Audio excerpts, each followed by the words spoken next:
What's up guys, welcome back to the Detail Garage. Now we've still got this Nissan GT-R in the shop. I'm gonna go through the whole breakdown of our Chemical Guys flowchart, starting with the wash. Now over here, I've got my 2-bucket method set up already. I'm gonna be using citrus washing glass because this car, although it looks clean, it probably has some prior waxes and coatings that we wanna take off just so we can get a fresh start. So the citrus washing glass is gonna strip it of all previous coatings to give it a nice smooth finish. To clean the rims, I'm also gonna use the citrus washing glass because although there's brake dust on here, it comes off super easy. This wheel has a coating on it that's gonna make it super simple to clean. So let's get started by rinsing down the whole vehicle.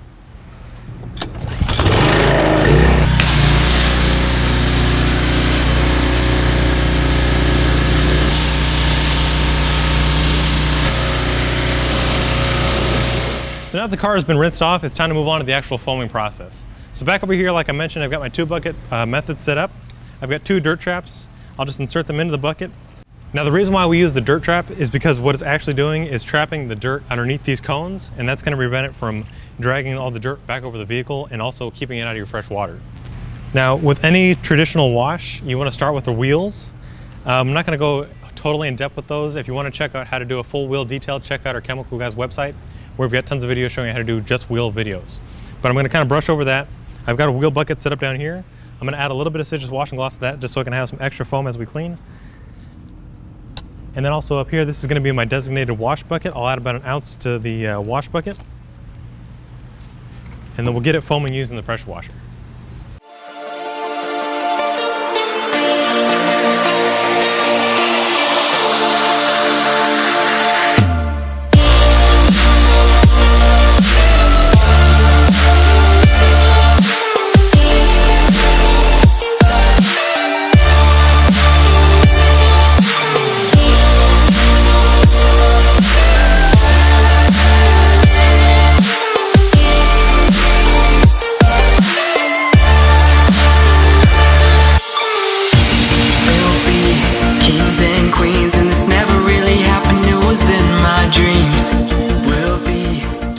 So with any detail, you want to start with the tires. As I mentioned before, the tires aren't super dirty, so I'm not going to go into a full wheel detail. Just using a couple brushes and the citrus washing glass, it'll help take down any of that road grime and the brake dust.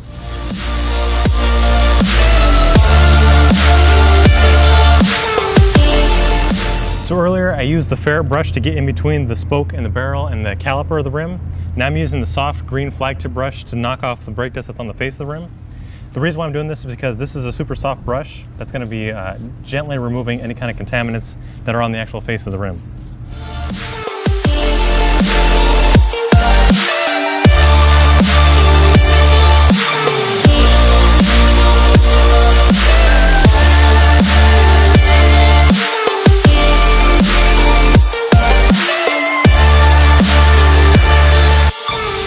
Now as you wash, it's important to start from the top down. This way you're not dragging any dirt over areas you've already cleaned.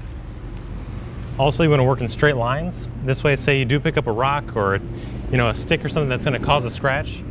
If you go in straight lines, it's a lot harder to notice and a lot easier to repair than it would be if you say went in a circle or a swirl, which is a lot more noticeable and a lot more difficult to polish out.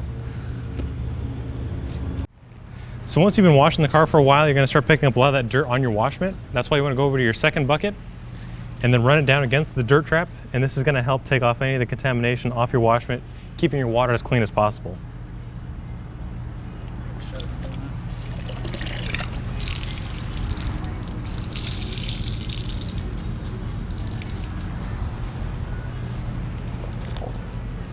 So then come back into your clean water, get some more soap on there, and keep on washing.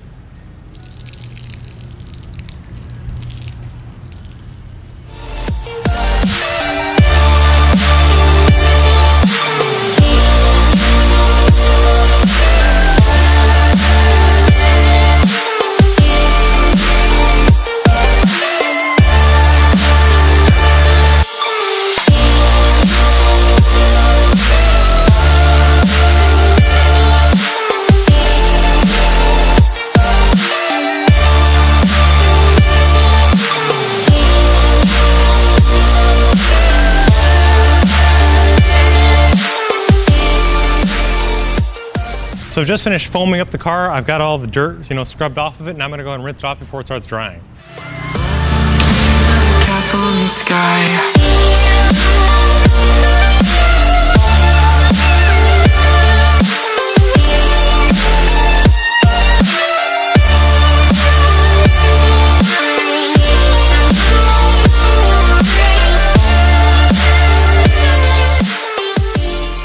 So we've just brought the GT-R inside. Now we're going to go ahead and dry it. To help me, accomplish that, I'm going to use afterwash.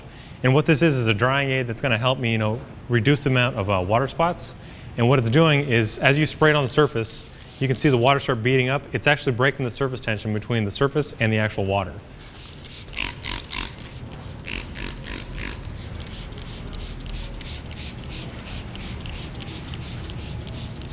Also, to help me dry, I'm going to be using the gray matter waffle weave towel. The design of this towel helps trap a lot of product, a lot of water, without leaving any streaks behind.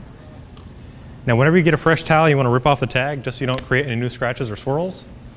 And then you just start, dragging it across the paint, picking up all that water.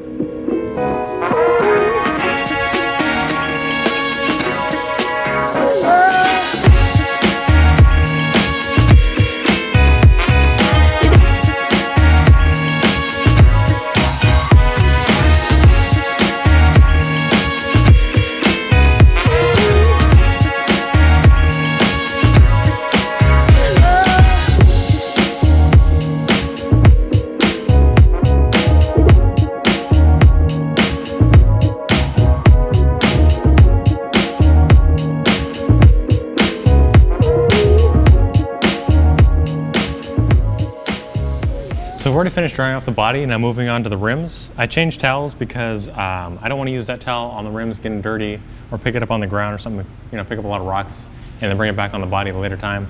So I'm using these black towels because these are designated for things like your rims, tires, exhaust, and they're just really easy to color coordinate so you don't use them on anything else.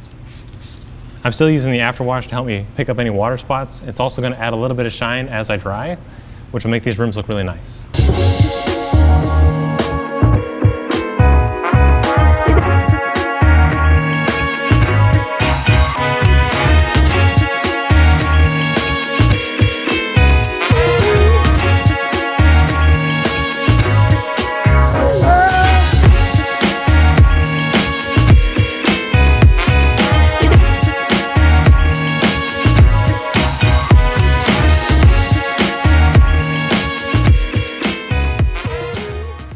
Well guys, we just finished washing the Nissan and it looks amazing.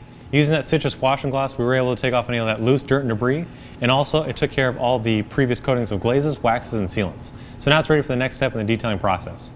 And as I mentioned earlier, we're going through the whole flowchart on this GT-R. We started with the wash, and next is going to be the clay. So tune in next time when we bring the GT-R back in the shop and we pull off all the impurities that are stuck in the pores in the paint. Thanks for watching. We'll see you next time.